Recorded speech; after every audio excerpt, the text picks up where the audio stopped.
Simpson. And Japan have gone absent without leave. This is Whitmore. Hall and Gale both available. It's still Whitmore. It is the Reggae Boys who take the lead. Ball chat. Check. Greetings and welcome to another episode of BCN Sports Halftime Show. I am your host, Junior, one of the hosts today. As you don't know, sometimes you don't know the bird have to fly with one wing, or sometimes we have to just forward and just take care of business, or sometimes the co-hosts, they're on assignment. And this is one of those weekends when the asylum is being led by the inmates. The inmates have taken over the asylum. I'm your host, Junior, the man one of BCN, our Ball Chat Weekly. And Benton is away on assignment. Come on. You don't know, come on, and normally show up on Wednesday night. But she's always here in spirit. Welcome, as people are calling me now. I don't know why people are calling me, but yo, it's a packed show. Packed show. We have a lot to talk about today. Call a friend, tell them to log on. You know what? Remember, it's the mad people running it now, so let me make sure everything is good before I start the show, because we have a lot to talk about. Lots to talk about. People are running in. Big up on yourself every time. Do remember, hit the like, hit the subscribe button. Let's kick it off. This week, Champions League, champion football. Champions League football did not disappoint this week, and we had the second leg in the, is this the knockout, I guess we call it a knockout round, before we get to the quarterfinals, right? So it's a round of 16. So the final match day in the round of 16s, the second legs, as we can call them, you had some games that were just clunkers. Some games that were met expectation. Better teams won here and there. However, there were also some games that made us raise our eyebrows. And right now, the biggest game of the week so far, or the biggest game in the Champions League, in my opinion, was definitely the Bodo Glimt result. Bodo Glimt and Sporting CP in Portugal. Bodo Glimt entered into the second leg with a 3-0 surprising lead over Sporting. And Sporting came back and won 5-0. They were able to win the first 90 minutes. They were up 3-0, got the game into extra time, and then they finished it off in extra time with 2 goals. It was a surprising result. You remember last week we were talking about this game, talking about Bodo Glimt. Benton himself was talking about he wanted to watch Bodo Glimt and how Bodo Glimt was a Cinderella story. But we all agreed that Bodo Glimt was the Cinderella. Bodo Glimt were just there for participation trophy. We were sitting down expecting them to go to the next round, and surprise, Sporting had other plans. So to me, this was the surprising game of the tie, of the second tie. Looking at what expectations were, looking at how we were looking forward to Bodo Glimt and seeing how far they can go in the Champions League. No. Sporting had other ideas. Sporting again blanked them 5-0. Chelsea and PSG. PSG dispatched Chelsea in the second leg. Arguably, they had an easier second leg than the first leg, as Chelsea lost to Paris Saint-Germain 3-0 at home at that. And there's a lot to talk about with this Chelsea squad. A lot to talk about. Maybe I should leave it for come on, but no. I'm going to talk about Chelsea. Is Chelsea an underachieving team? Remember, this is the World Club Champions after all. I big up Benton. Benton is checking in the chat. But Chelsea is arguably the best team in the world, the best club team in the world after winning this summer's World Club Championship. So for them to lose 8-2 on aggregate, is this a surprise? Are we surprised? Are we disappointed? What's going on with Chelsea? I think there was a report. Was it Vitinha or somebody came out and said that Luis Enrique told them to let Chelsea play the ball. I saw a meme. I don't know how true that is. I did not hear the report, but I saw a meme out there saying that Luis Enrique told them, let Chelsea have a chance to play the ball. They're playing at home after all. Maybe that's a meme. Maybe that's a joke. I don't know. But PSG easily dispatched Chelsea in the second leg. I have to now look at PSG and think, are they a serious contender? Earlier in the season, we were talking about PSG, and after PSG lost, the way they lost to Chelsea in the World Club Championship in the summer, people like Benton and company were calling them paper champions, paper tigers, yada yada yada yada. They were overrated. Is PSG for real? I think that serious question has to be asked. I won't say that dispatching of Chelsea the way they did is any big like feather to put in their cap. However, we still have to ask the question, is PSG for real?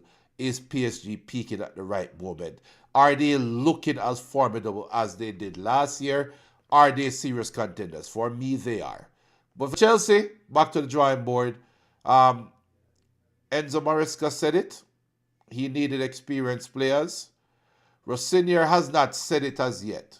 But I do expect Rossini at some point to come out and say, maybe I need some more better players. Maybe I need better options out there. Maybe there's something there for Chelsea. Put it in the chat. Let me know. Let me know what you think. But Chelsea easily was slapped to the side. Real Madrid versus Man City. That game went to bed very, very, very early when Real Madrid was awarded a penalty by a reckless tackle by Bernardo Silva, and Real Madrid easily got rid of Pep Guardiola's Man City and put them out there in misery. And now Man City is looking forward to this Sunday to play the Cordoba Cup final against Arsenal. And if they don't win the Cordoba Cup, is Man City looking at an empty season? And will this season be a failure? Losing to Real Madrid is no big like disappointment. But losing 5-1 on aggregate, and with the way how the Premier League season has been going for Man City, are we now looking and thinking maybe this might be a failed season for Pep Guardiola at Man City? Is this just the way that they were trending? I don't know. You let me know. Put it in the chat. Let me know what you think. But Real Madrid, Vinicius Jr. had 2 goals, scored a penalty in the 22nd minute. Bernardo Silva was given a red card for that foul. Erling Haaland got a goal back in the 41st minute, and then Vinicius Jr. put the tie to bed in the stoppage time. But big up to Erling Haaland getting back on the score sheet after many games without a goal. I guess that is a plus. Man City did fight though. They did put up a fight, in all fairness. But Real Madrid, even though they were a weakened Real Madrid, was just that better than Man City, unfortunately, for the Man City fan base. So, like I said earlier, now Man City is looking to just the Cordoba Cup, FA Cup, and to continue that title race that many people are starting to say Arsenal has one and a half hands on the trophy. So, look, Man City, Pep Guardiola, if you want to save some semblance of the season, you have to find a way to beat Arsenal this Sunday. And I did say last week, I did say Sunday, in 1 week, Man City's season can all come crashing down. They got kicked out of the Champions League. They can lose the Cordoba Cup final this Sunday. Arguably, Arsenal is coming in as favourites. I won't say arguably. Arsenal definitely is coming in as favourites in that game. So they can look at this season after this week and say, you know what? We had a failed season. So a lot riding on this game on Sunday. But let me know what you think. How do you feel about Vinicius Junior's celebration? Because there was some rumblings out there about Vinicius Junior still celebrating, still riling up the fan base after what happened in Portugal. Does anybody feel any way about that? Benton says, good. Will Cameroon show up after Chelsea's butter bruising?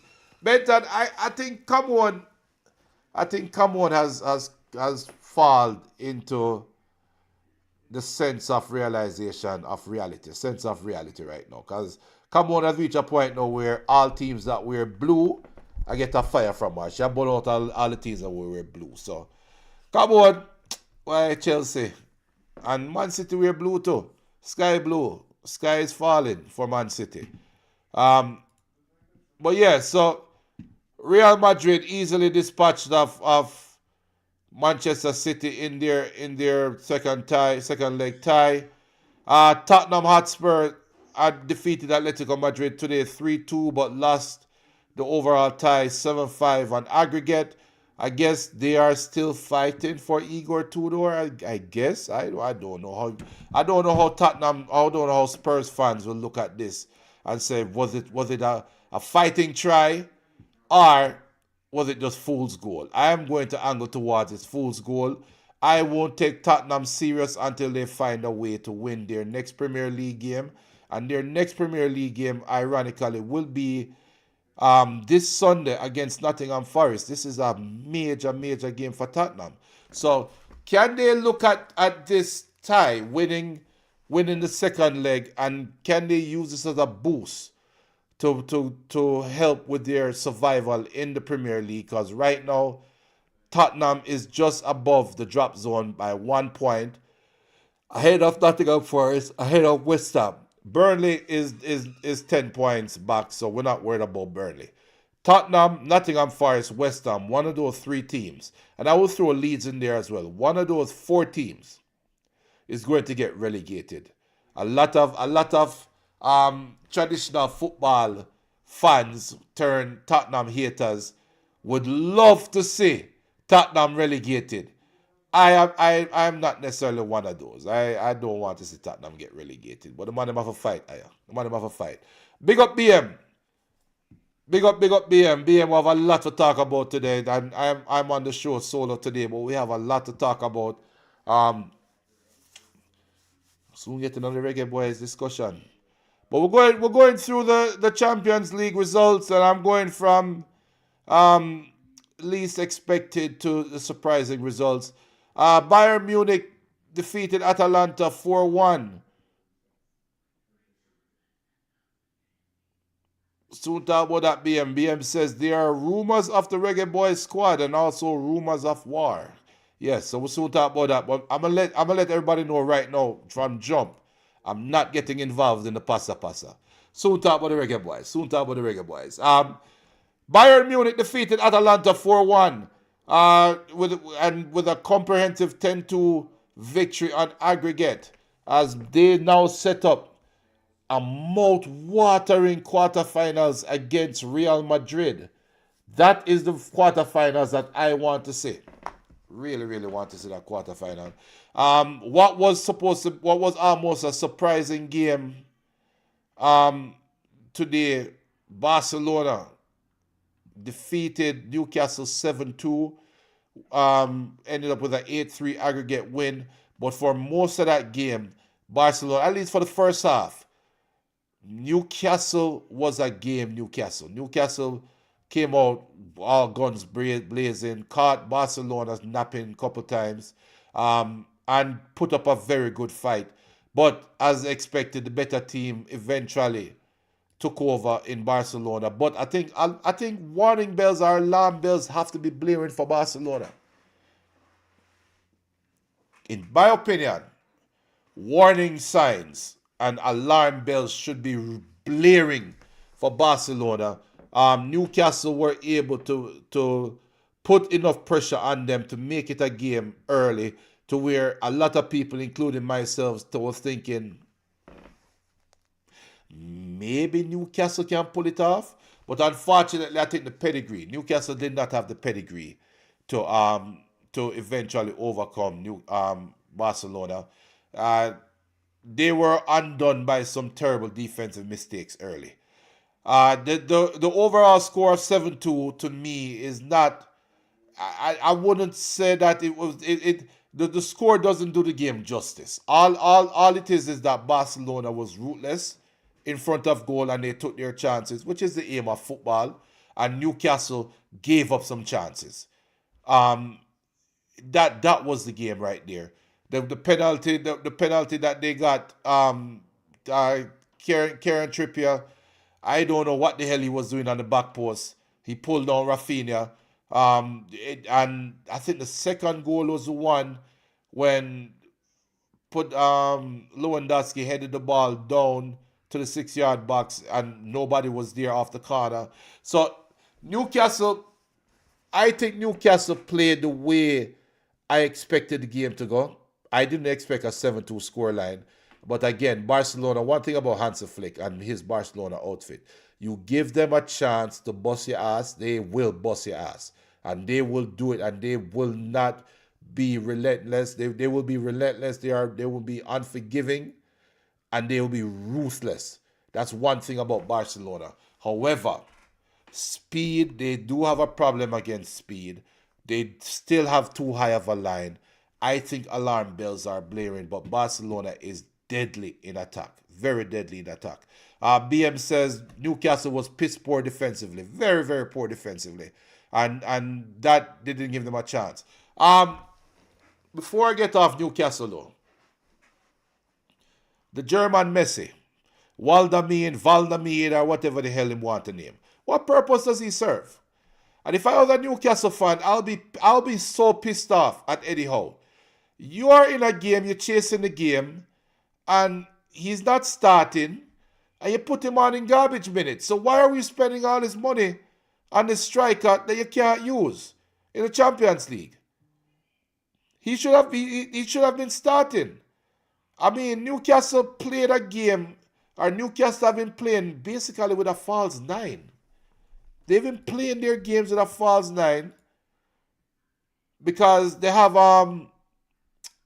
Anthony Gordon playing as a false nine. So their front three is Anthony Gordon, Harvey Barnes, and Anthony Elanga. None of these players are target nine or any traditional nine. So you're playing with a false nine. Crazy.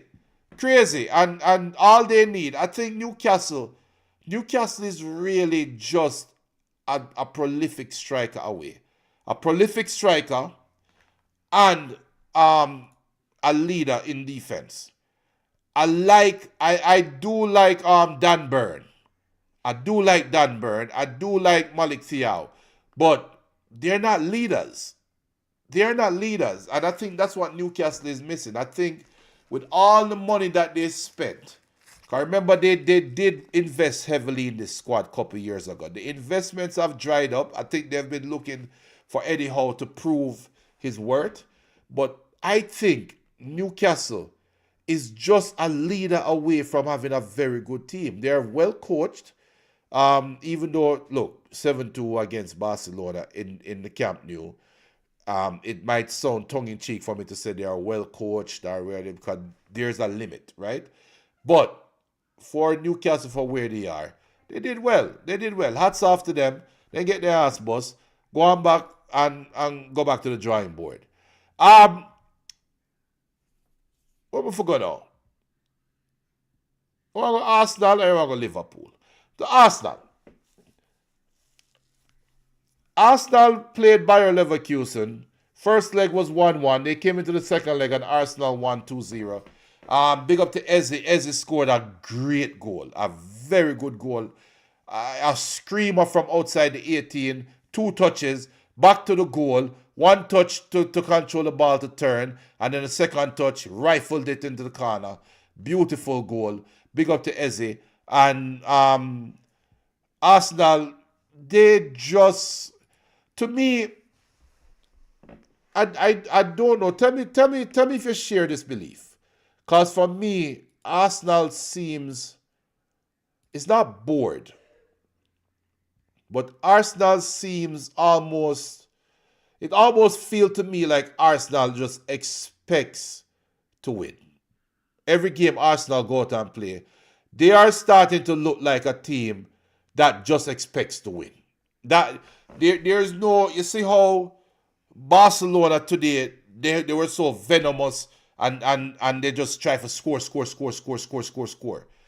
Arsenal to me just look like Arsenal to me, because the other week I compared them to Jose Mourinho Chelsea, which ended up, I said, was blasphemous, right? And I'm not trying to compare them to any great teams or anything. But Arsenal to me just remind me of, you know what Arsenal remind me of? A traditional Italian club team. They don't remind me of an English Premier League. They don't look like an English Premier League team. They just look like an Italian club team that is okay as long as they win. They don't care about winning pretty. They don't care about making 100 passes. They don't care about dominating the game. All they want to do is just at the end of the 90 minutes win. That's the vibe I'm getting from Arsenal. They look to me like they are very comfortable and they know who they are, and they are very comfortable being who they are, and they have no problems going out there and just getting the result and move on. They are not trying to prove anything to anybody. They're just pragmatic. Going out there, take care of the business and go home. That's the vibe I'm getting from Arsenal. Tell me if I'm wrong. Tell me if I'm talking stupidness. Guys, me alone, If it's me alone doing the show, sometimes I'll talk stupidness. You can put in the chat, Junior talking stupidness. Or you can hit the like button. But let me know if I'm talking foolishness. But to me, I just get the vibe like Arsenal is just okay with just winning a game. And all they want to do is just take care of business, go home, get to the next game so they can take care of business. I don't know if that's a good thing. I don't know if that's a bad thing. I don't know, because we still haven't seen Arsenal really get tested. They've played against some good teams. They've lost some games. Let me see what BM says. BM says, Benton says, a long-time Italian club don't win UCL. Not sure Arsenal fans want that connection. Well, and news flash Benton, I don't expect Arsenal to win the Champions League because of that very point. And they remind me of that. They remind me of that. I'm going to score one goal and shut up shop. Benton says this is UCL football. Newcastle not belong here, so champion football list. BM says, I think this is PSG Champions League to lose. Soon talk about it. Soon ask him to put in the favorites in. The last game that we're going to go over, I don't have anything else to say about Arsenal and Bayer Leverkusen. It was just boring. They just get the job done and move on. Liverpool versus Galatasaray. This was a very interesting game to me. Watching this Liverpool versus Galatasaray game, and again, tell me if I'm talking stupidness. Remember this, you can't hurt my feelings. If I'm talking foolishness, I need to shut the hell up. Put it in the chat and tell me why I need to shut the hell up. This is a democracy. You run the show, me run the show. Let's do it. Let's talk it. Let's talk football. But so Liverpool versus Galatasaray. This was a very interesting game to me. I look at this game and just like how when I see Arsenal and Arsenal is trying to just get to the end of the game, I got the feeling from Liverpool watching the game that they wanted to relive that heavy metal football. Now, granted, they were chasing the game. They were down 1-0 entering into the second leg. You're playing at home. This is your opportunity to go out there and stamp and show your dominance, stamp your class, go at Galatasaray, put the game to bed early. That was clearly the plan, right? That was clearly the plan in this game, and it showed. Now, what also showed to me is Liverpool wasn't comfortable playing that style of football today. They looked scatterbrained at points. Etiquette was trying too hard, in my opinion. Salah had some great opportunities and I think was a little bit rushed. Florian Wirtz is not it. Florian Wirtz simply is not it. You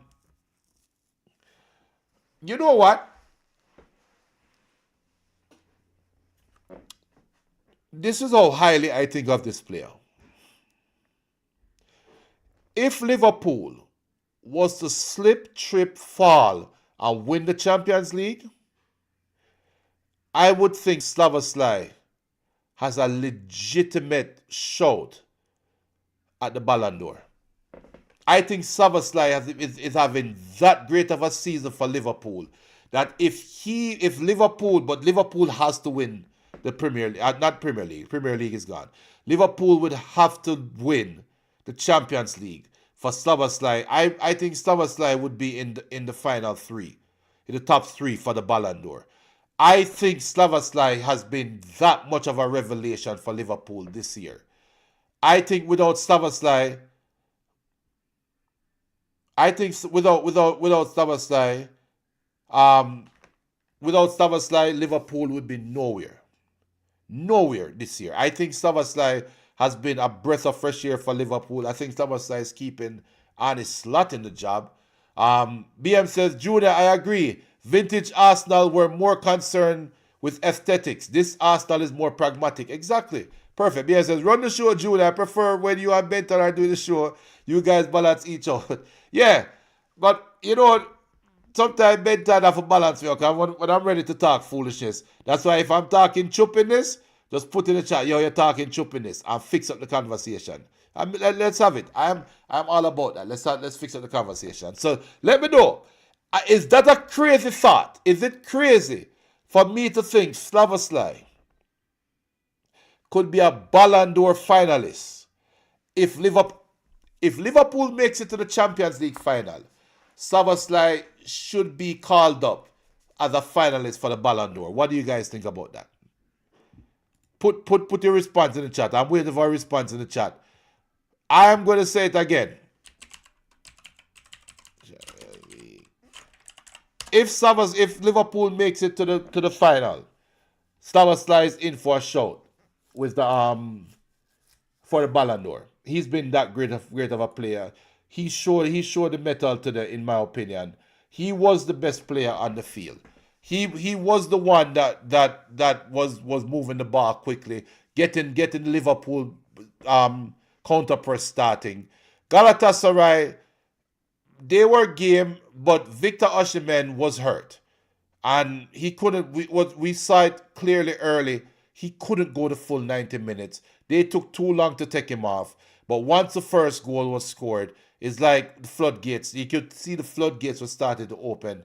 Even though Liverpool lucky, because Mohamed Salah missed a penalty today. First of all, Florian Wirtz missed so many easy chances today. He missed a shot from the 6 yards out, and he hit the ball off the defender and went out for a corner. The 4-0 score kind of takes off from the foolishness Mohamed Salah did today, because he did a lot of crap on the field. He had a one-on-one that he just chipped to the goalkeeper. And that penalty, he tried a Panenka, and the ball didn't go down the middle. It went to the goalkeeper's side, and it was low so the goalkeeper could kick it out. We could have been having a very different conversation tonight about Liverpool, but their blushes were spared. They won the game 4-0 and ultimately set up the quarterfinals with PSG. So the quarterfinals look like this: PSG versus Liverpool, Real Madrid versus Bayern Munich, Barcelona versus Atletico Madrid, Sporting versus Arsenal. The winners of Sporting and Arsenal will play the winners of Atletico versus Barcelona, while Real Madrid Bayern Munich winners will face up against PSG Liverpool winners. Who do you have going through to the semifinals? Who do you have winning this ultimately? BM says he has PSG winning.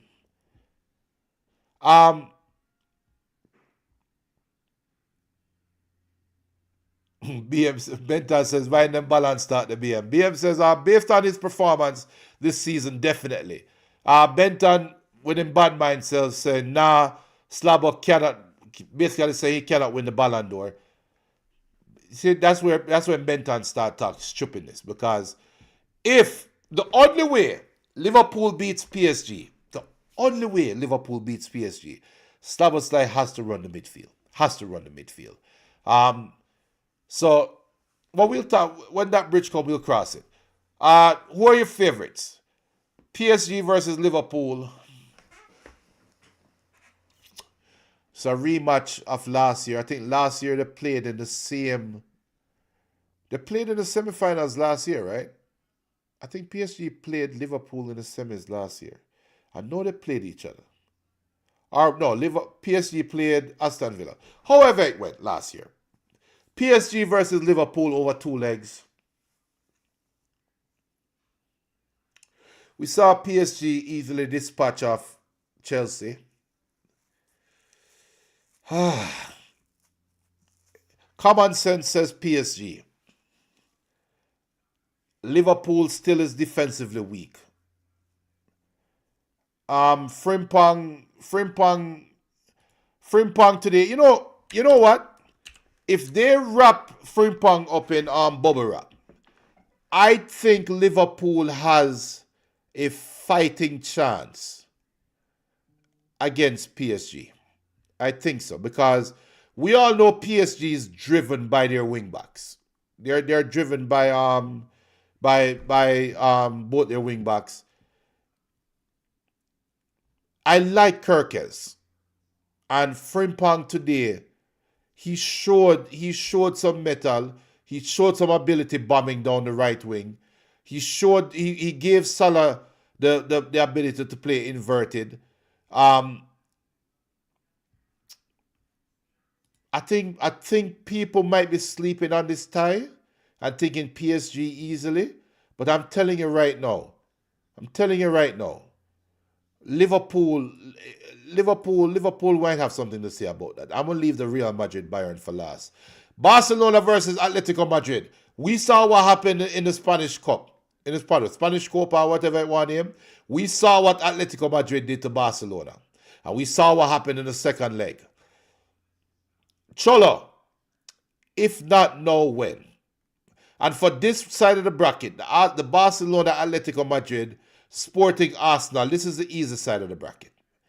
So Cholo, if you can exercise your demons against Barcelona one more time, Atletico Madrid should not fear Arsenal or Sporting. Shouldn't fear them. So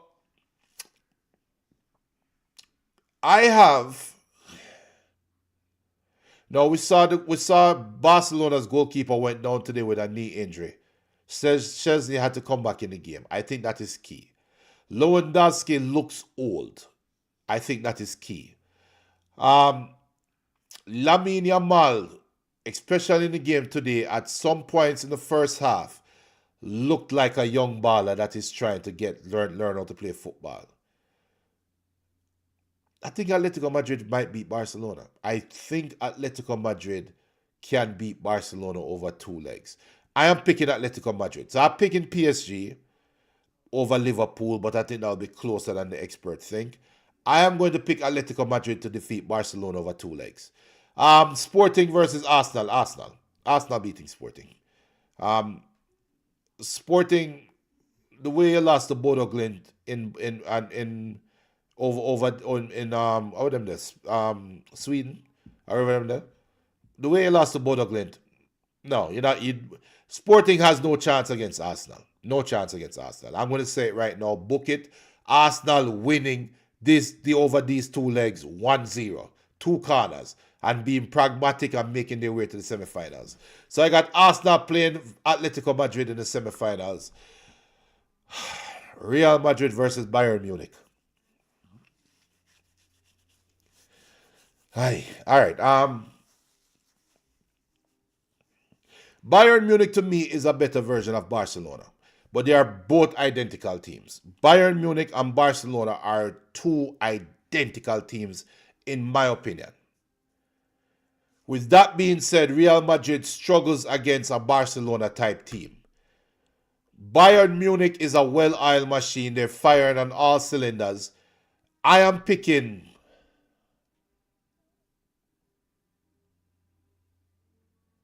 Bayern Munich. I think Real Madrid, that aura, that Champions League aura, Bayern Munich is the team that can overtake that aura. Bayern Munich is the team that can slap that aura to the side and overcome it.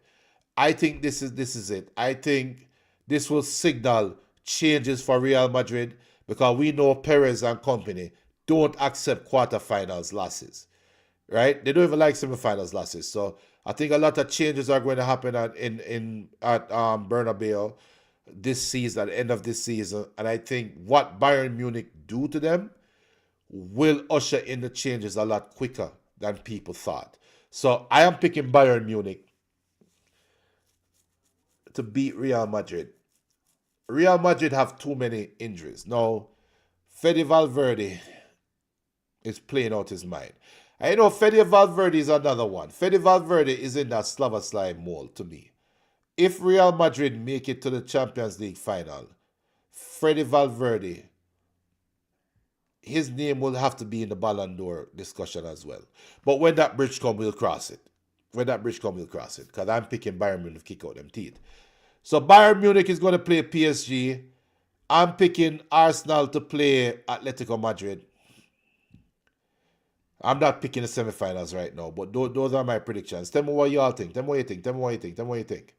Benton says, Slabo cannot win Ballon d'Or for a side that is wetting the bed in the EPL. Weakest defending of a title. Leicester City level this. That is a little bit harsh, but okay. That's fine. But point taken. But if you win Champions League, if Liverpool is able to win the Champions League, nobody cares about their Premier League run. Nobody's going to care about their Premier League status. Nobody's going to care about their season. If Liverpool can win the Champions League, nobody will care about it. So Slavoslai's name will be up there. Fede Valverde's name will be up there, in my opinion, if Real Madrid make it all the way to the final. And Vinicius Jr. If Real Madrid wins the Champions League, this year might be the year Vinicius Jr. win his coveted Ballon d'Or. Because this is the year, in my opinion, that Vinny Jr. is showing with his production that he is carrying Real Madrid. The years before, when Vinny Jr. went on that rant, or the Vinny Jr.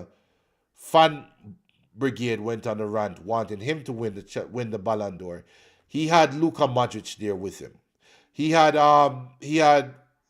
Jude Bellingham firing on all cylinders there with him. He had Rodrigo balancing the field with him. He had that great Real Madrid aura around him. Right now, that Real Madrid aura is wearing off, and Vinny Jr. is the one that is holding up Real Madrid right now. It is clear as day. Him and Fede Valverde is producing above his weight level, but Vinny Jr. is taking on the role of superstar, and he's not backing down from the limelight, and that has to be noticed and given credit for. So I have to big them up for that. Big them up for that. Boy, time fly fast. All right. So that's it for the Champions League. AFCON. Let me tell you what I was doing when this information came out. I'm a part of a Facebook group, couple football Facebook groups, and in the past, I have been caught getting a meme or getting a post that looks so fantastic. I'm posting it in the group chats, in any of the group chats that I've been trying to beat everybody to the punch and saying, hey, did you guys see this? And everybody be like, yo, that's fake news. Why I don't check my sources? And then that now, because we living in the world of AI and all that thing, when you see things that are sensational, you right now, the first thing you do is make sure you do a Google search. Anything you see that is too fantastic, you do a Google search, right? I saw a post saying Morocco, the CAF, the African Federation, the African Confederation, decided after their investigation to strip Senegal of their AFCON title and award it to Morocco, saying they basically declared Morocco winners, saying Senegal forfeited the game basically when they walked off the field. So in the record books, yesterday, the appeals judges overturned Senegal's victory and awarded Morocco. So Morocco is officially the AFCON champions. And the score is now officially a 3-0 win. That's in the record books. I don't know where to start with this. And this is where I wish other people was on the show, because there are so many thoughts that go through my mind. And I want you guys to put in the chat, what the hell? And this is unprecedented. I had to quickly now think to myself, has there ever been a time when a major tournament, a major trophy was retroactively awarded to another team? And I couldn't find any. Now, there are moments in history that warrants this retroactive move. So if CAF can come out now and say Morocco is given the victory, they won 3-0 because Senegal forfeited the game. To be honest, and I'm not playing devil's advocate, I'm going to be honest, I think it's a fair ruling. I just wish they ruled it on the day, at the finals. The mere fact that the game was allowed to continue, to me, makes it mute what you do after the fact, right? However,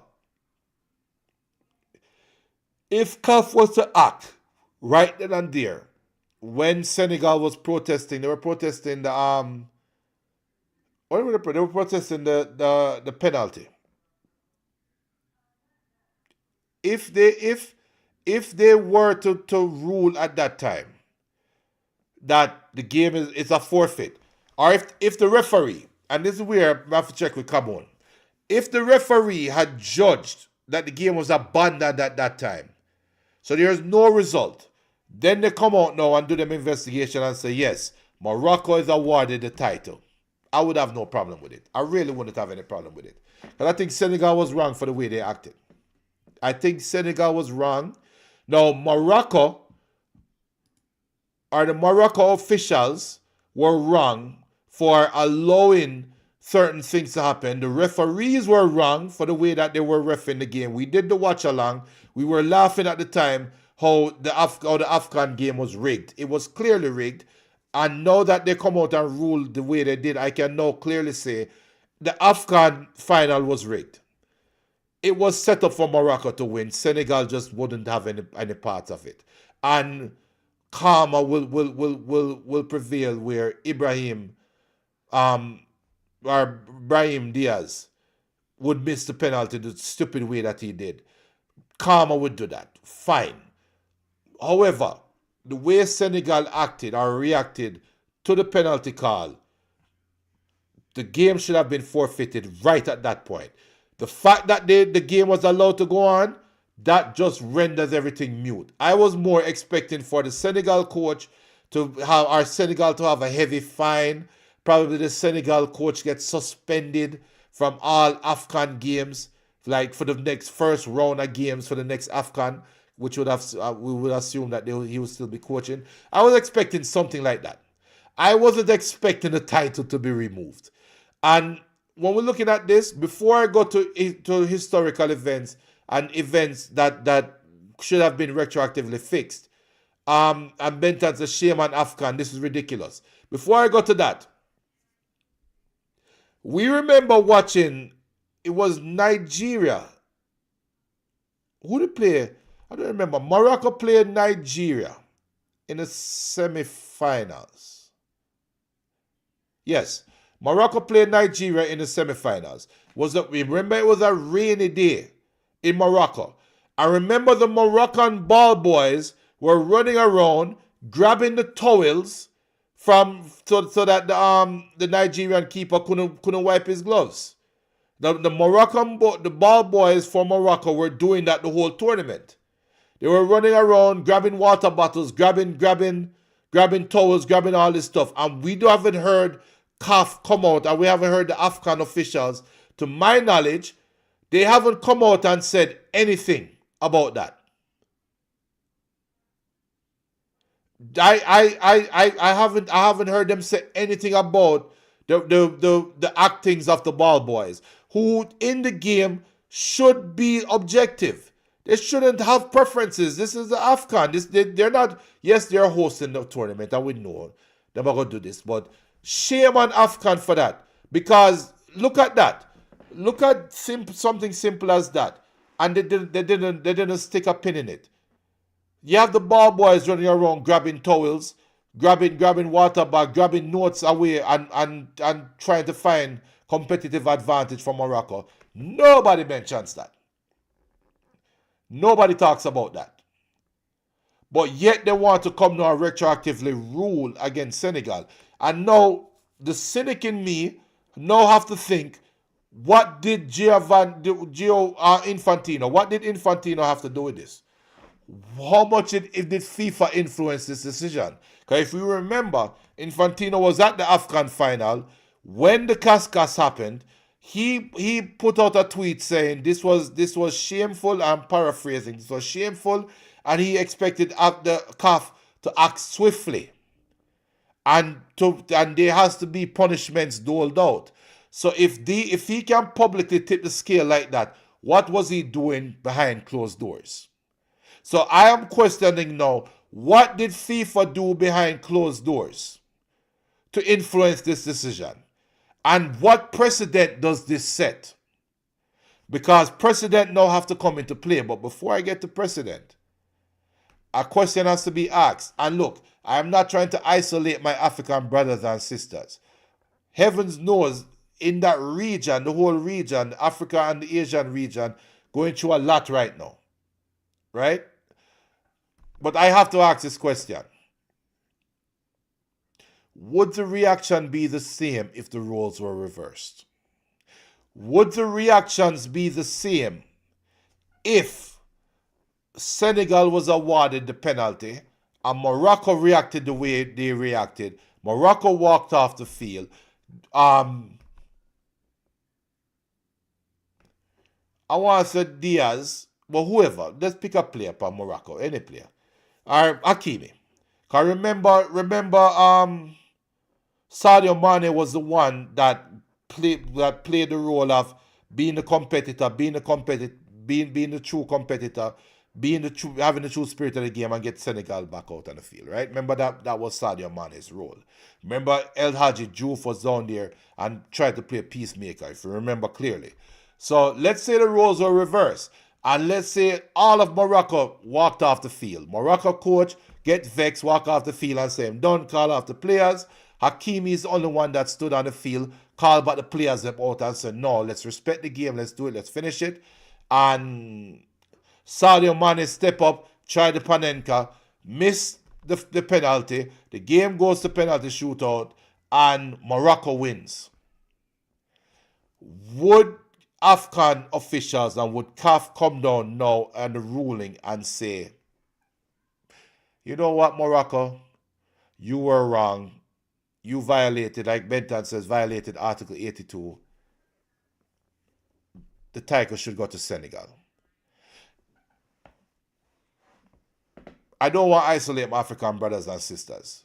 However, prejudice does exist. I won't say racism, but prejudice does exist. Color prejudice still exists in Africa. And this is where BM talk about the balance, because I don't want to go all the way down that side of the ledge. But it does exist. And there's an argument to be had there.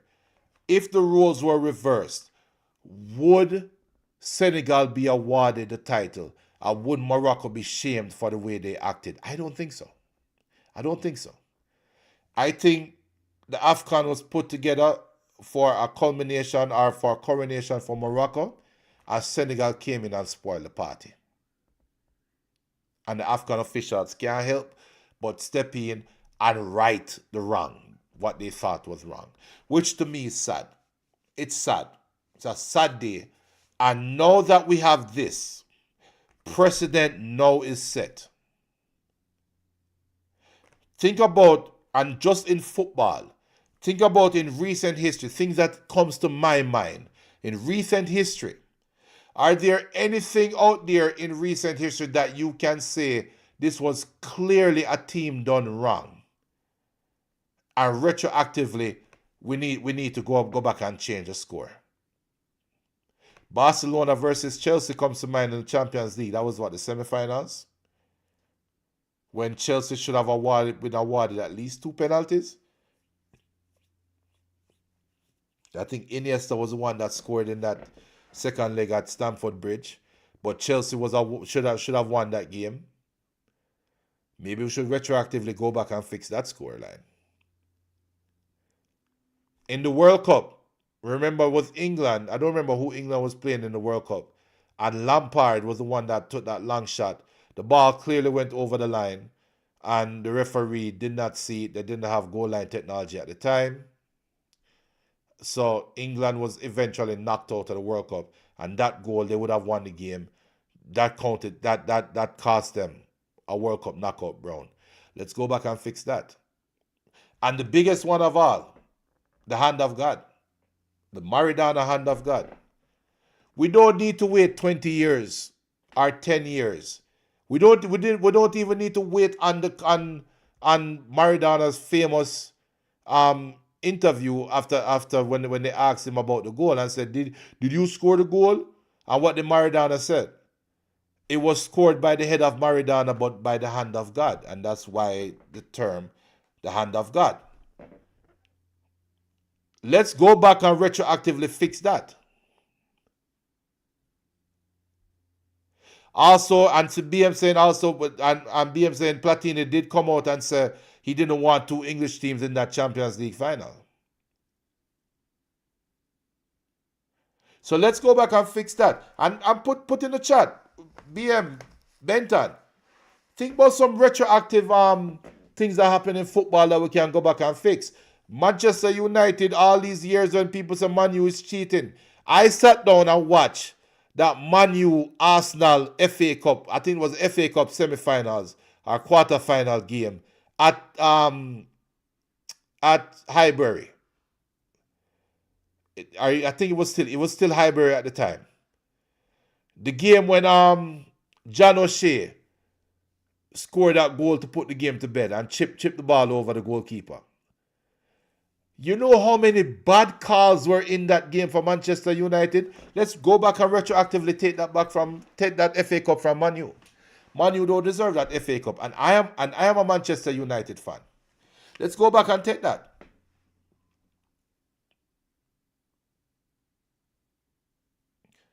Benton says Senegal should have not won that trophy. They left. I agree 100%.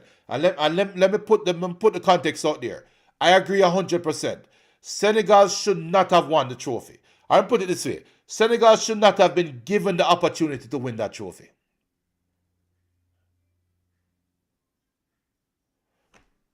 The second Senegal walked off the field, it should have been referee should have blown whistle, game done, kick the penalty, you score, blow off the whistle, forfeit. We have the ceremony right there, and the Senegalese players them can go and complain to CAF, and then CAF will say, okay, we will do a full investigation in the game, come back now, and say we did our investigation. Senegal, I know you feel hard done, but I don't see any proof of any wrongdoing. Morocco win the title, case closed. That's what should have happened. Instead, the referee, the referee is to blame. At the end of all of this, I think the referee failed to take control of the moment. And Benton says bad calls are down to poor refs' decisions. I agree. And the referee, and let me see who was the referee. Let me.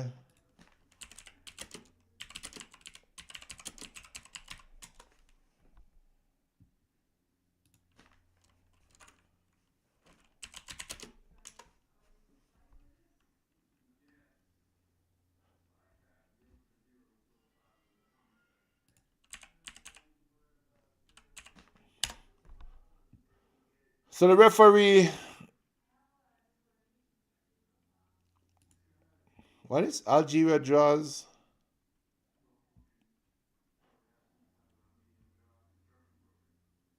So John Jacques Ndala, that's the referee that refereed the AFCON final. He's the one that should be put to blame. He's the one that lost control of the game. He's the one that failed to act on Senegal against Senegal when they walked off the field. He was the one that got nervous and got boomy in the knees. He should have been proactive at the time and blew off the game. Look, he should have stuck to his guns. You were already reffing against Senegal, and Senegal walked out the field. You should have obliged, give the one of them red card, and say, forfeit, you don't have enough players. The players then walk off the field. All of them get red card. All who walk off the field. You only have one or two players legally on the field right now. It's a forfeit. Morocco win the game. John Jacques Ndala. And I'm looking at something here in recent months. Despite the debate sparked by the... So he's from Congo. And this referee... Okay. So the Confederation Cup Qualifier, the referee, he will be refereeing the Confederation's Cup Qualifier. So John Jacques Ndala Ngambo, the referee from Congo, who had a nightmare game in the AFCON finals, he will be now refereeing, and Algeria now draw him. So he'll be there. So you know what? So that tells us right now that CAF, we think that the referee did poorly. CAF clearly think he's their best referee. He's the best African continent referee, I guess.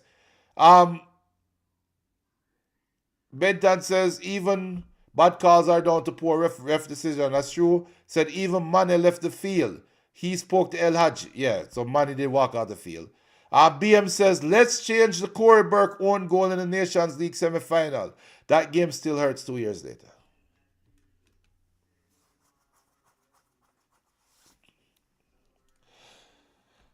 Had to take a moment of silence there. The BM want to overturn the Corey Burke.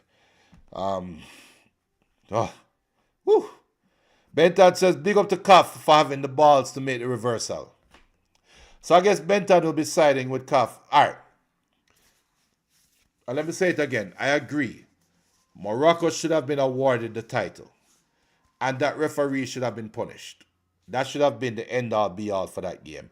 CAF should have acknowledged that, yes, the referee made some poor mistakes.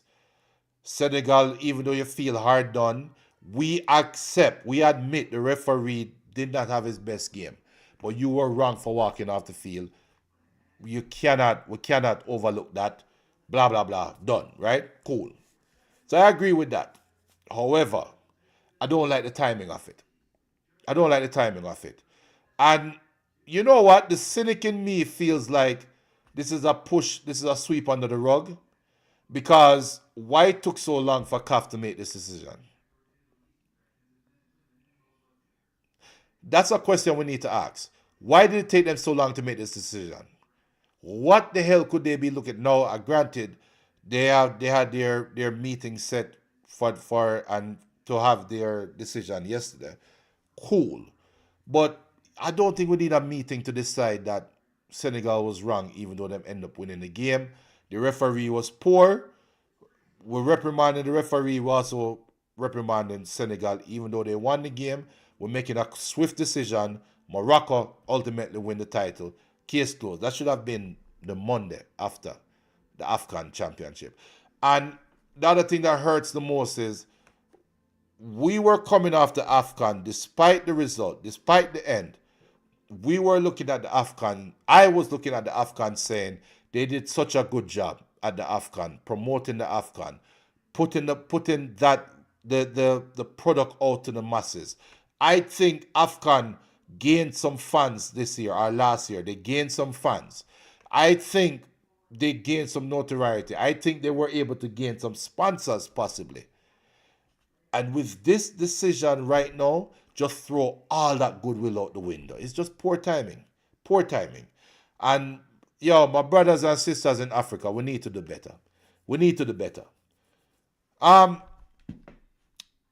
We'll move on.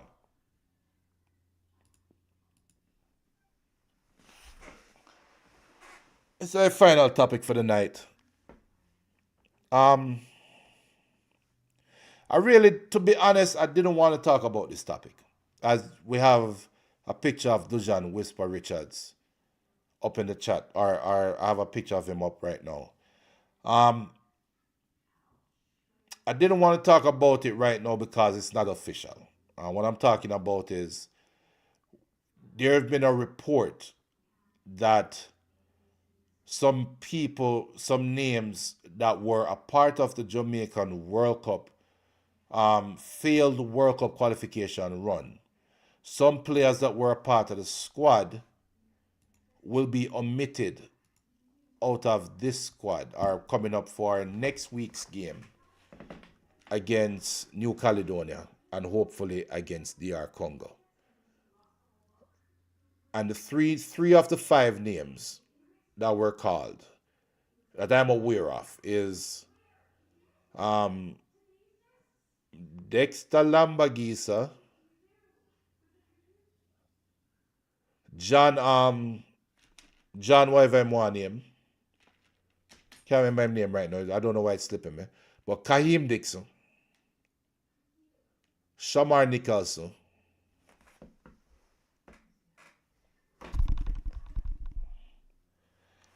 and Dujan Whisper Richards. Now, that's the rumor, because it's going to be official tomorrow, right? I didn't want to talk about this because it's a rumor. I didn't want to talk about this because it was hot in the Jamaican social media lore without any confirmation. Now, I'm being cynical, because 2 days ago, Craig Butler posted, and let me go to his Instagram and find the post from Craig Butler. I won't put it up in the chat, or I won't put it up on screen out of respect for all parties involved. But Craig Butler put up a post, and this post was 2 days ago.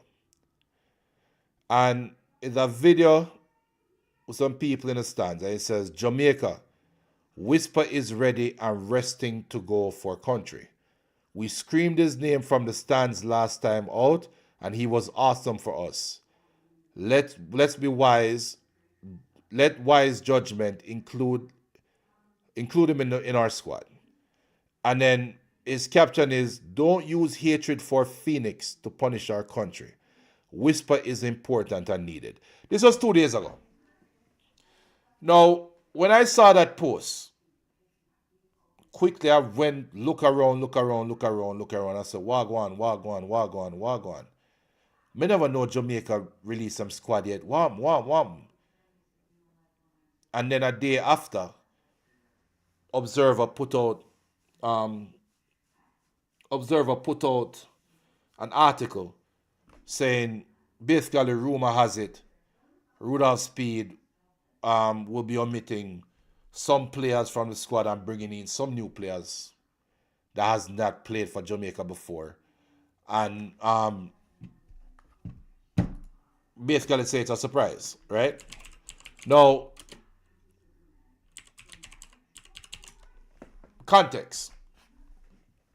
And big up to Craig Butler. I don't know how true this is, right? But I'm going to read the tea leaves. I'm going to look behind the scenes and just read. I'm just going to, for me, I'm going to call out what seems obvious. Craig Butler put up a post. Clearly, he knew. Clearly, the squad, the players that are in the squad, clearly they know they are going to be called, right? So the squad knows who, the players know who is in the squad, and clearly Craig Butler found out that Whisper wasn't in the squad, right? It's fair to say Leon Bailey's in the squad. It's very fair to say that. So if Leon Bailey get a call or get notified by GFF, let's say Sunday, Saturday, whenever they are known. And look, I'm not privy to any information. I don't know. I'm just going to assume I'm reading the tea leaves. Leon Bailey get a call or get notified, or Leon Bailey's camp, Craig Butler, gets notified that Leon Bailey will be called up for the international break. He'll be called up for the Jamaica squad to go and play against New Caledonia, right? We know that Aston Villa now has to be aware, blah, blah, blah. But Whisper don't get that call. So obvious to Craig Butler, Whisper is not a part of the squad. If Dujan Richards is not a part of the squad, call up and bridging them. Yo, you get a call? Yeah. Or even in the group chat. Yo, see you next week. Yo, what do you mean? Me not get a call, who not get a call, blah, blah, blah, blah, blah, right? So the information got disseminated throughout the Jamaican player pool. They already know who's going to get called up. The fact that Craig Butler put it out Monday, that's 2 days ago, I am going to now be the cynic and say the Observer saw that post or saw something similar, that reporter, and say, I want to go out there, so I'm going to call him and link Mr. Butler and say, yo, what do you mean? We don't sit him down. And Craig probably say, yes. Whisper no get called. Him here say Shamar no get called. Him here say Kep Dixon no get called. Him here say John Russell no get called. And him here say Lamba Gisa no get called. Them man no get called from the last squad. But him here said this a man I get called. This a man I get called. And this a man is supposedly get called. How you know him get called? When he just got his Jamaican visa. The player, I don't remember the player name right now. Just got his Jamaican visa. So it's obvious. Him get called. Tyrese Hall. So I think that is how the information got out to the reporters. I truly believe that's how the information got out. Probably not from Craig Butler, but from somebody else. So BM said Tyrese Hall, this is the passa going on now. Tyrese Hall is threatened to sue Craig Butler. Or Tyrese Hall's agency, or Tyrese Hall's camp, or Tyrese Hall whatever, because of defamation of character, or whatever them want go ahead. Because Craig Butler is basically pitching that player versus his player, right? Two things. We all saw this coming. The day we knew, me, you listening to the show right now knew this day was going to happen. You knew this was going to get out there. You knew there was a high chance all of Craig Butler's players wouldn't get called. I am actually surprised that Leon Bailey is getting called. I'm going to assume Leon Bailey is getting called. I am surprised he's getting called.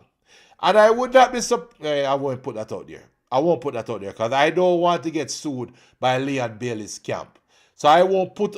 I almost put out there that he can possibly have a little niggle that cost him the opportunity to play that game. I almost put it out there that I'm not saying it's faking an injury. I almost said that he could have a hamstring strain that would have cost him the opportunity to play. Almost said that, but I did not say it. So that's not what I'm saying, okay? But so if he can't play next week because he might be legitimately injured, but I'm not saying that, okay? Cool. So I don't want to get a lawsuit. However, we all saw this coming. We all knew Craig Butler and Rudolph Speed is like oil and water. We all knew Craig Butler is going to have all of his players on one side. Rudolph Speed doesn't want to interact with him and have all of his players on the other side. We all knew that. So I am not surprised to hear this. I am not surprised to hear that this story came out right now. I'm not surprised. Not surprised. I'm disappointed in Rudolph Speed.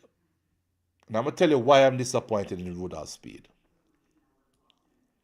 Mr. Speed, and I'm talking to you right now, and I am just an irrelevant to you. I am an irrelevant football watcher that don't know half the amount of football that you know. Rudolph Speed has forgotten more football than I know. I'm going to put that out there. However, Rudolph Speed is no more of a Jamaican fan than me. The most that Rudolph Speed can be is just as much of a Jamaican fan as me. I don't pretend to be more of a Jamaican fan than anybody else. If I am a Jamaican fan and you're a Jamaican fan, we are all on the same level. We all want the same thing. As a Jamaican fan, I will not mortgage or I will not bet against anything that is going to hurt what is best for Jamaica. As a Jamaican fan, I want to see Jamaica do their best. As a Jamaican fan, I want to see Jamaica make it to the World Cup. I don't want to see Jamaica make it to the World Cup despite X. I don't want to see Jamaica make it to the World Cup in spite of X. I don't care about that. As a Jamaican fan, I want to see our best team go forward. Now, some people might say, why do I think these players that are being left out is a part of the best team? Why can't I trust Rudolph Speed's decision that these players might not be a part of the best team? I'm going to tell you why. Looking at the failed campaign, Kaheem Dixon has been one of the best players coming off the bench for Jamaica. Kaheem Dixon have been one of the players that everybody out here have said should have gotten more minutes. Kaheem Dixon is a youth that plays heart out. Kaheem Dixon is a youth that came on in the 85th or 86th minute against I remember Antigua, St. Kitts, one of them side. Come on and change the game. Kaheem Dixon has been a live wire. So there's no reason why Kaheem Dixon cannot be one of the... There's no reason why Kaheem Dixon can't be in the top 20 for Jamaica. There's no reason. And that's just Kaheem Dixon. We saw the last game against can't remember. It was so pissed off right now. We saw the last game. Whisper came on. And we almost, against Curacao, we almost wouldn't be having this discussion right now. We almost would have been talking about Jamaica playing in the World Cup and Curacao being the one that having to play against New Caledonia. We almost had that discussion. You know why? Because Dujan Whisper Richards almost won a penalty in the last minute against Curacao to win the game. If you remember, he almost won the penalty. And if it wasn't for VAR, he would have won the penalty and Jamaica would have won that game and went with the World Cup. So you cannot explain to me why Dujan Whisper Richards is not a part of the World Cup team. And this is coming from somebody that think that Richards, Whisper, forget more time for gel and of a player. But you cannot explain to me why he is not amongst one of the best players for Jamaica right now. You cannot explain it to me. And worse if Damari Gray get called. Hats off to Damari Gray. Good baller in his time. But you cannot look at me right now and tell me that if you had to pick Demarai Gray, Dujan Richards, and Kaheem Dixon, you're going to pick Demarai Gray. You'll be crazy. You're a madman to pick Demarai Gray. Now, granted, if it's 5 minutes left in the game and I need a goal, now you have to bet against, am I going with youth and vigor versus experience? And that's where Demarai Gray discussion kind of come in now. Like, all right, maybe I'll pick Demarai Gray over Whisper. Maybe.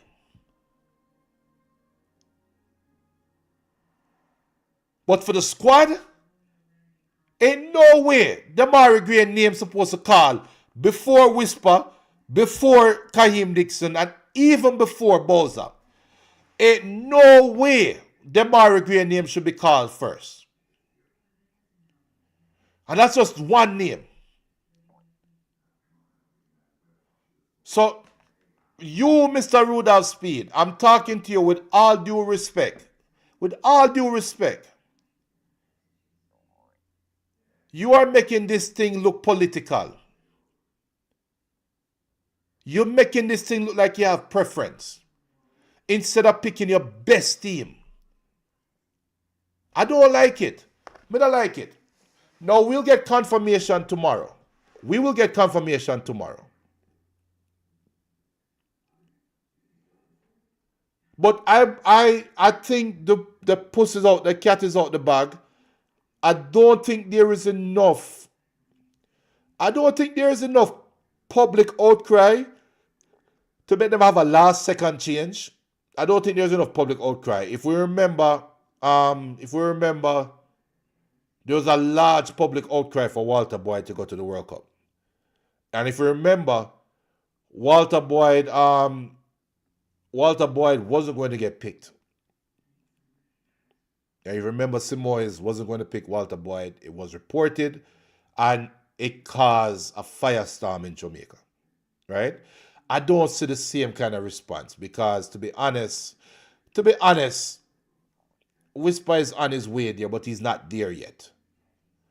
However, I am a Jamaican first. I am not a Rudolph Speed first. I am not a Craig Butler first. I am a Jamaica first. And I want to see Jamaica make it to the World Cup. And I want to see them make it to the World Cup going with their best. I want to see them attempting to make it to the World Cup with their best squad available. I'm going to like it.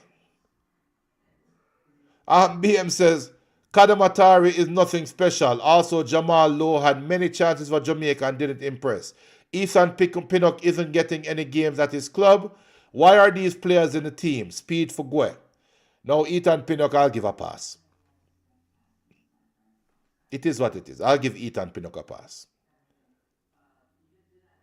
The defenders, I'll give them a pass. Jamal Lowe, I agree with you. Jamal Lowe has tried. I wouldn't pick Jamal Lowe over Whisper or Kaheem Dixon. And Benton rightfully said, these men aren't on Pearl's level. There are levels to this iron. And that's, I 100% agree. I 100% agree. That's why I said there's not enough public outcry to force Jamaica to change their hand. Right now, it has become Craig Butler isolated, trying to speak to anybody that would pay him any mind, give him any attention, and they just create a little noise. And right now, Rudolph Speed just treat it like a mosquito, just flash it off his ears. However, as a Jamaican fan, and as somebody that has watched Jamaica play for 4 years, more than 4, obviously, but for watching Jamaica playing through this World Cup cycle, for you to tell me that Whisper, Kaheem Dixon, and Bowser, and even John Russell too. I mean, John Russell not getting picked. This is the same John Russell who scored some timely goals for Jamaica, coming from the midfield. If you're going to tell me that these players are not a part of the best Jamaican squad, because right now it's all about picking your best players to go and play against New Caledonia. If you're going to tell me these players are not a part of your best squad, why were they picked in the first place? That's number one. And number two, Mr. Speed, you were part of the committee. How did these players get through your hands to get to pick to the squad then, but you're not picking them now?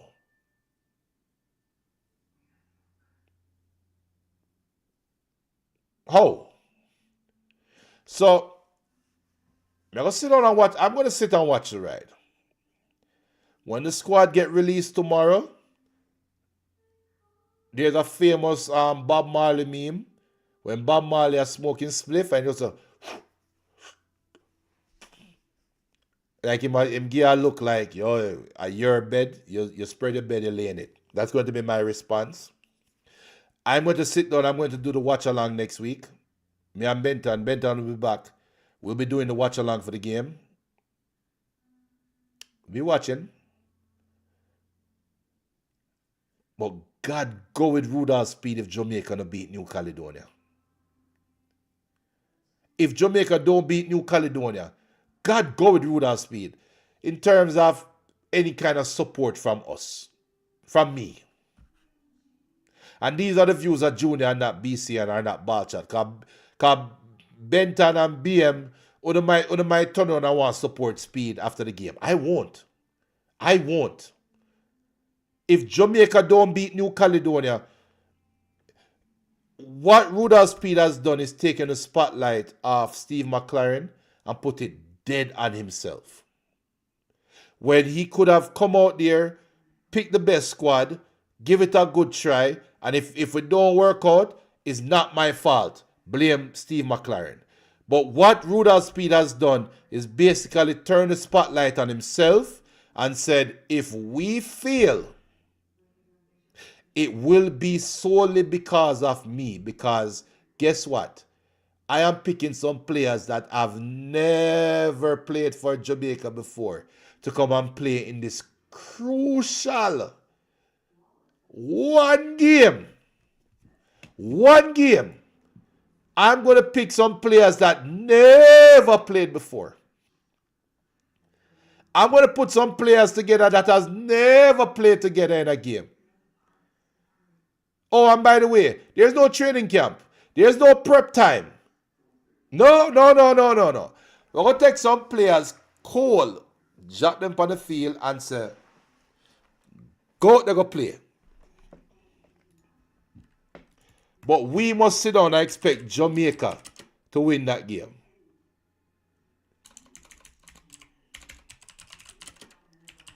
Think about that.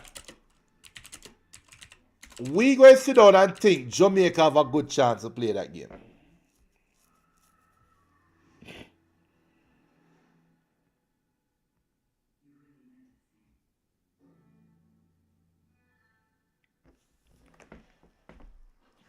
Now, Rudolph Speed, last thing I'll say about you. I think you would have learned from recent history. So, we say, what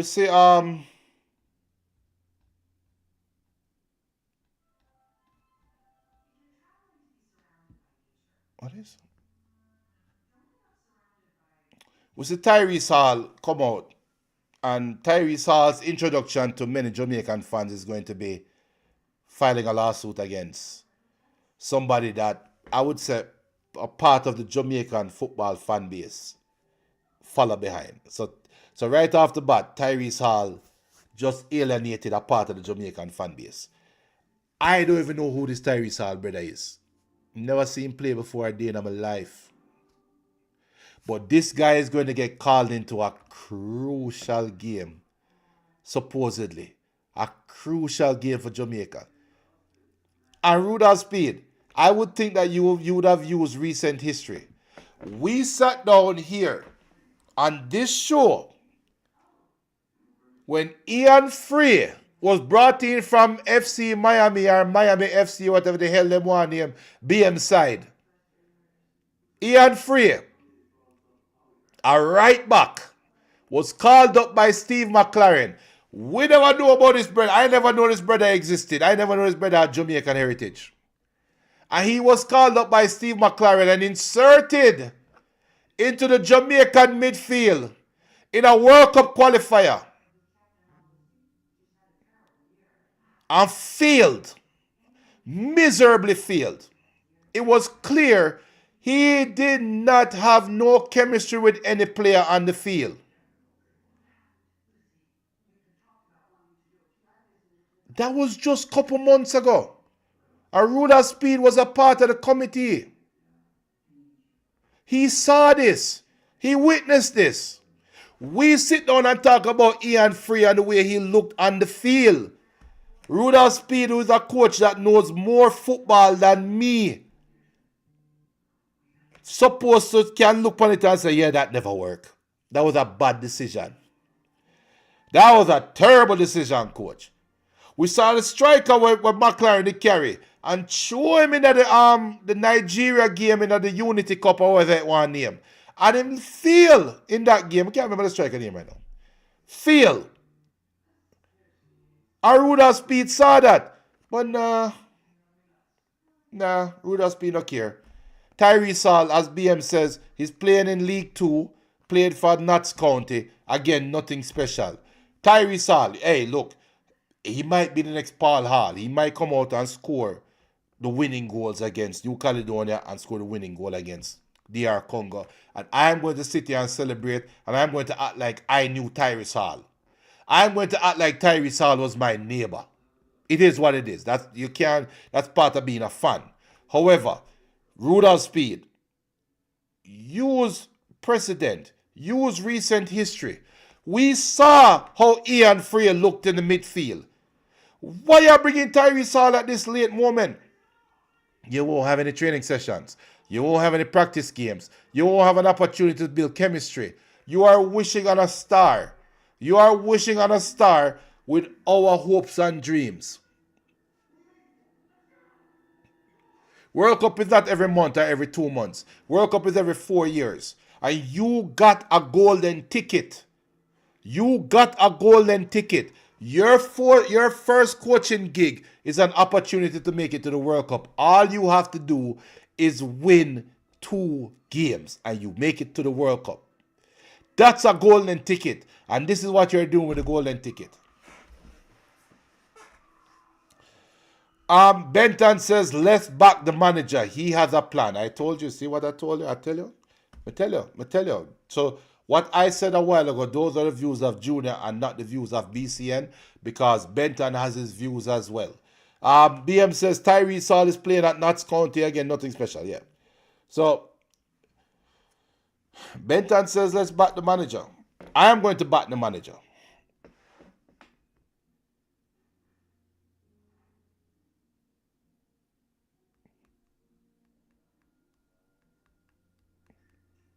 Sorry, just got a message here. Big up Pablo. But I'm going to back the manager.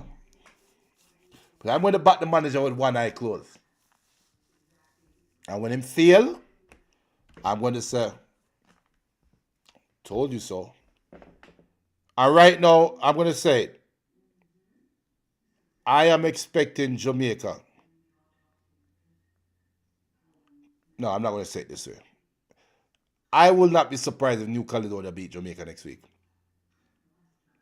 I will not be surprised if New Caledonia beat Jamaica next week. I wouldn't. But I hate that, you know. Hate that.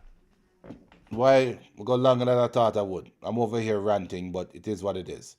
A Sunday again for our Sunday Ball Chat show. People, big up to all our new listeners. We've had quite a couple listeners listening right now. If you're new to the show, I am Junior. I'm one of the hosts of BCN Sports. Every Sunday and Wednesday. Wednesday nights we have a halftime show. Sunday we have our Ball Chat show at 5 p.m. Eastern. We talk all things world football on Sunday. I'll be running the show again this Sunday by my lonesome, but we're going to talk some football. We're going to talk, hey, will we be talking about Man City being Cordoba Cup champions, or will we be talking about Arsenal lifting the first of their possibly 3 trophies? And we'll be getting ready for the international break. Plus, we have to talk about Tottenham versus Nottingham Forest. We'll be discussing that game this weekend. Also, the Madrid derbies this weekend. Atletico Madrid versus Real Madrid. So we have a lot of things to talk about Sunday. Do remember, hit the like, hit the subscribe button. You don't know, it's been fun. Rudolph Speed, do the right thing. Follow us on Instagram at Ballchat Podcast. Follow us on Blue Sky at Ballchat Podcast. On Facebook at Ballchat. Email us at ballchatpodcast@gmail.com. Tell a friend, tell them about the show. We are here every week